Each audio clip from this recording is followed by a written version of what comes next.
ایک اگر ہمارے سامنے جو ہے وہ اسٹیٹ اہل تشیع ہے ان کی طرف سے جو ہے وہ کچھ ریئیکشن یا کوئی ریزسٹنس دیکھنے میں آتی ہے، لوگ اس کو بھی جو ہے وہ فرقی اور مسلکی پرسپیکٹو میں دیکھنا شروع کر دیتے ہیں اور ان کی اس کو تسلیم نہیں کیا جاتا.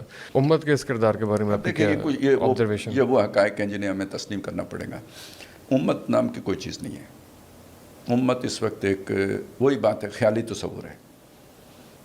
امت تو وہ ہوتی ہے کہ جس کا ایک امیر ہو. یہ 58 ممالک کا مطلب یہ ہے، یہ جو جغرافیہ بنایا ہے یا جو لکیریں کھینچی ہیں استعمار نے، تو یہ امت کو تقسیم کیا ہے وہ نیشن سٹیٹ پہ. تو یہ تو امت کے تصور کے بالکل 180 درجے مخالف تصور ہے، جس کی بنیاد پر اس وقت یہ ریاستیں قائم ہیں. بالکل. اور یہ کتنا بڑا گناہ ہے کہ جس نے عصبیت پر بات کی وہ ہم میں سے نہیں. یہ ساری ریاستیں اس نیشنلزم کی عصبیت کی بنیاد پر بنی ہوئی ہیں. اب اس عصبیت کے ہوتے ہوئے دیکھیں نا، یعنی ہم تو بہت دور بیٹھے ہوئے ہیں ہند میں. اچھا، ہم تو اس بیس سے بنے بھی نہیں ہوئے ویسے. ایک ہم علیحدہ ہیں بس، صرف وہ ہمارے پاس اور کچھ تھا ہی نہیں. تو ایک ہم علیحدہ بیٹھے ہوئے ہیں، ہند میں بیٹھے ہوئے ہیں. لیکن دیکھیں عرب تو فلسطینی عربوں میں سے ہے نا، کوئی نیشنلزم کا ہی جذبہ ہوتا ہے، وہ بھی مر گیا ہوا ہے.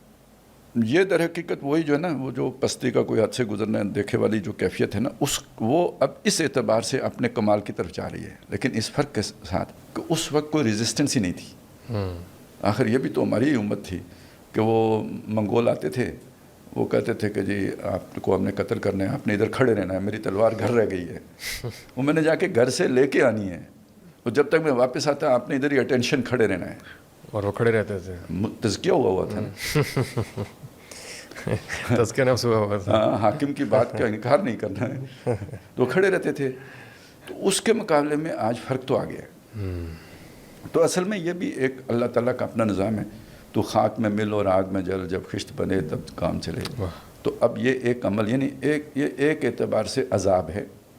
عذاب گناہگار مسلمانوں کے اوپر ہیں. اب بھاگو، کتنا بھاگ سکتے ہو. اور ایک دوسرے اعتبار سے یہ ایک آزمائش ہے. جو اللہ والے ہیں اسی آگ سے گزار کے انہیں کندن بنائے گا.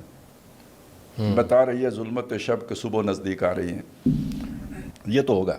اصل میں دیکھیں، دنیا میں امن قائم کرنے کے لیے، دنیا میں ایک رحمت کا نمونہ پیش کرنے کے لیے، دنیا کو ایک رفاعی ریاست دینے کے لیے جس طرح کے حکمران کی ضرورت ہوتی ہے نا، وہ جب تک ان مصائب سے، مشکلات سے، آزمائشوں سے، تکالیف سے، شدائد سے نہ گزرے تو وہ اس کا مائنڈ سیٹ ہی نہیں بنتا. کار جہاں بانی سے ہے دشوار تر کار جہاں بینی، جگر خون ہو تو چشم دل میں ہوتی ہے نظر پیدا. تو ظاہر اسلام صرف ایک آرڈر ہی کا نافذ نہیں کرنے کا نام، اسلام ایک ویلفیئر سٹیٹ بنانے کا نام بھی ہے. رحمت للعالمین محمد رسول اللہ صلی اللہ علیہ وسلم. اور اسلامی ریاست کا مطلب ہے اس رحمت للعالمینی کا عملی اظہار. ریاست واقعتاً ماں جیسی. تو وہ حکمران کے جو ترم خان ہوں، وہ حکمران جو بڑے نخرے والے ہوں، جو متکبر ہوں، وہ تو یہ نہیں کر سکتے. تو جس کو زندگی میں کوئی تکلیف ہی نہیں آئی ہو اور وہ بن جائے حکمران،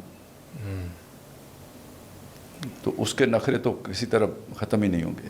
ایسے ہی. تو یہ جو تکالیف سے گزر کے حکمران بنتے ہیں نا، جنہوں نے خود تکلیفیں صحیح ہوتی ہیں، وہ سمجھتے ہیں کہ دوسرے کی تکلیف کیا چیز ہوتی ہے. تو صحابہ کو تو اللہ نے اسی سے گزارا تھا نا. نبی صلی اللہ علیہ وسلم نے خود پتھر کھائے تھے. تو اب امت پہ وہ دن آ گئے. پولرائزیشن ہو رہی ہے. بہت وہ علیحدہ علیحدہ ہوں گے، 2 خیمے بنیں گے. حدیث میں آئے ہیں مسلمانوں کے 2 خیمے ہو جائیں گے. ایک خیمے میں ایمان کے علاوہ کچھ نہیں ہوگا، اور دوسرے خیمے میں نفاق کے علاوہ کچھ نہیں ہوگا. اور یہ ہم دیکھ رہے ہیں کہ یہ ہو رہی ہے. اور کسی بھی قوم کو یا امت کو یا علاقے کو جب اللہ اٹھاتا ہے تو پہلے یہ پولرائزیشن ہوتی ہے. یہ پولرائزیشن کا لفظ بھی بڑا اہم ہے آج کل. مطلب ٹرمپ جیسے لیڈر بھی پولرائزیشن کا باعث بنتے ہیں. ایک پولرائزیشن ہوتی ہے نفرت کی بنیاد پر، وہ تخریب کو جنم دیتی ہے. ایک پولرائزیشن ہوتی ہے کسی آئیڈیل، نسب العین، آدرش کی بنیاد پر. تو یہ پولرائزیشن تعمیر کی بنیاد بنتی ہے. لیکن پولرائزیشن کسی بھی معاشرے کو تبدیل کرنا ہو، خواہ تخریب کرنی ہو یا تعمیر کرنی ہو، پولرائزیشن پہلا سٹیپ ہے.